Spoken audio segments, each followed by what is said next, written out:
Another sauce that was gifted to me by Stephen Bishop at 9 Circles of Hell hot sauce. Right? 9 Circles of Hell. Yeah.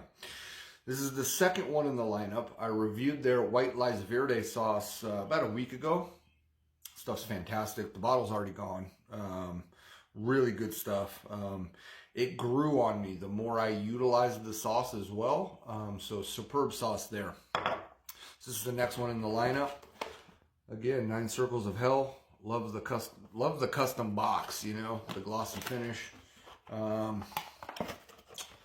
Got another sauce in there to review, some powder, sticker, business card, the works, you know. So this is Evil Deeds hot sauce. Ingredients on this one: distilled white vinegar, fire roasted red bell peppers, habanero peppers, red onions, fire roasted Roma tomatoes. I like that. Carrots, sweet. Cayenne pepper mash, garlic, coarse black pepper, and ground annatto seed. Not sure I've ever had that. Enchote? I'm not sure. But you can see the bigger pieces of black pepper. I think he said ground, right? You know, so, or coarse, so it should be pretty thick, have a good little maybe bite to it. I'm not sure. Again, their motto here: delicious with a hint of vicious. And this one says, in the middle of the journey, I found myself within a dark woods where the straight way was lost. Dante.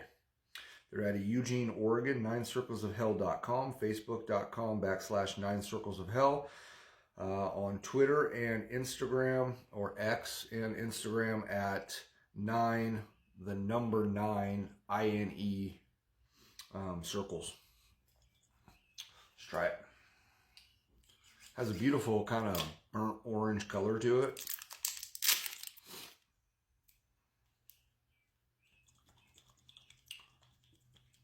Seems to have a good viscosity, a good thickness. I like that.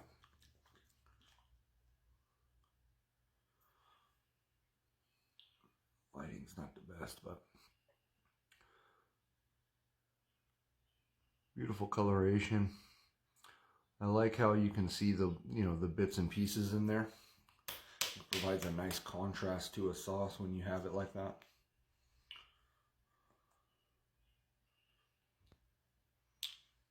Ooh.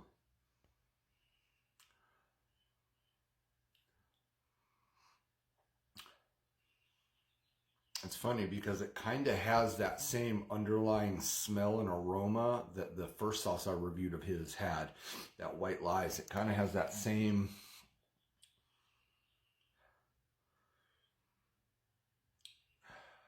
I don't know if sour is the right word, because that's kind of could be conceived or taken in a bad light. And I don't mean this to be in a bad light, but it kind of has a soury freshness to it. It's unique. Let's see what we got. Okay, yep. Good pour. Good little bits and pieces in there.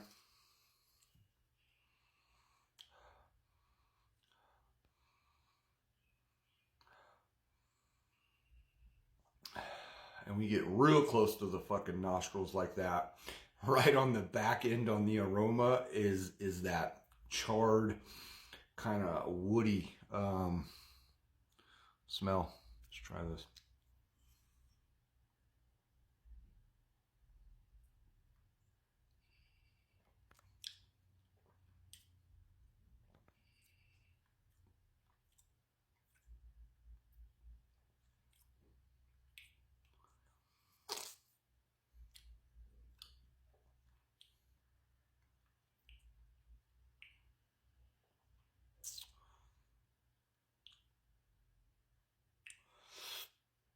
So it's hotter than I anticipated it was going to be.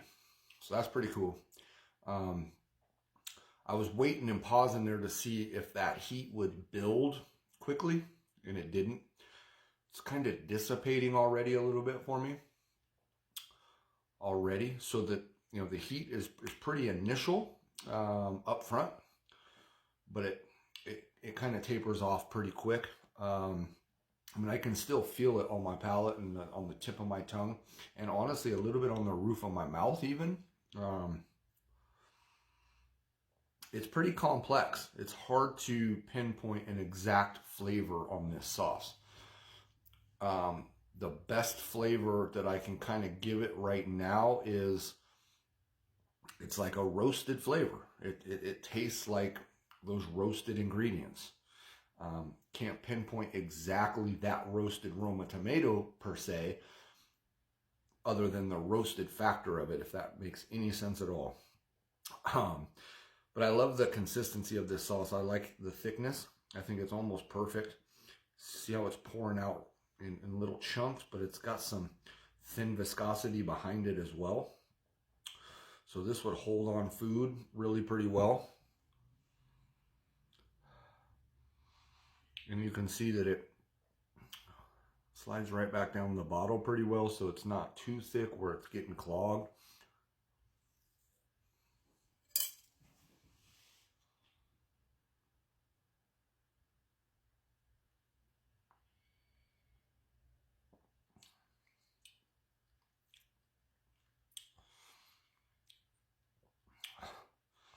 So it's a hotter red version of the white lye sauce.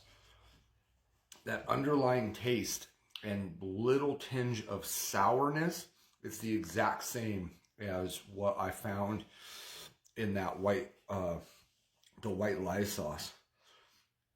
So both of those sauces, this one and that one, to me are very similar, although this is hotter and that one was a little bit fresher, a little bit more summertime vibes, if you will.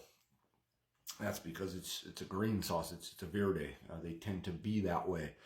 This is a little bit richer, a little bit more in depth, and hotter.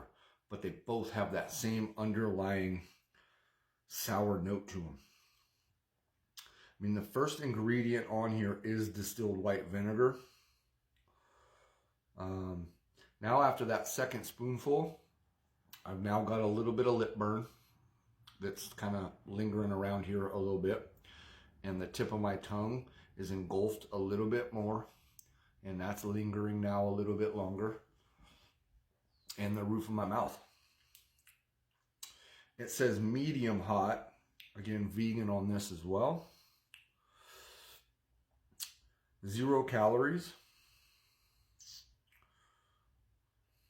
Again, I like the labels. They're simple. I like the shininess of them.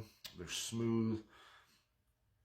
His color choices of the lettering, especially like the saying here and the hot sauce here, match the fucking color of the sauce almost to perfection.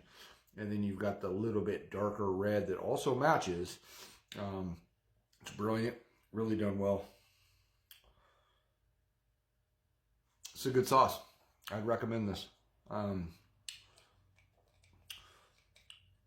For a habanero based sauce, I mean, because that's where it's getting all its heat. I mean, there's the cayenne pepper mash. That's the other thing. The consistency of this is somewhat like applesauce or a mash. I was going to say baby food. And I don't mean that in a bad way, but that's kind of the consistency, which I prefer. So to me, it's not bad at all using that comparison. But, you know, cayenne pepper has some heat to it, right? A little bit. Roasted bell's not going to have any heat. So it's a habanero-based sauce as far as the heat component. It's got a good habanero level heat. I've had hotter habanero sauces. But I've had other ones as well that aren't as hot. But that has really good flavor as well. So, Steven, 9 Circles of Hell, it's another winner. I appreciate you sending that to me. I can't wait to dive into the other one. So, until that day, it's been your #1 hot sauce guy. Thank you guys for burning with me. I'll see you next time.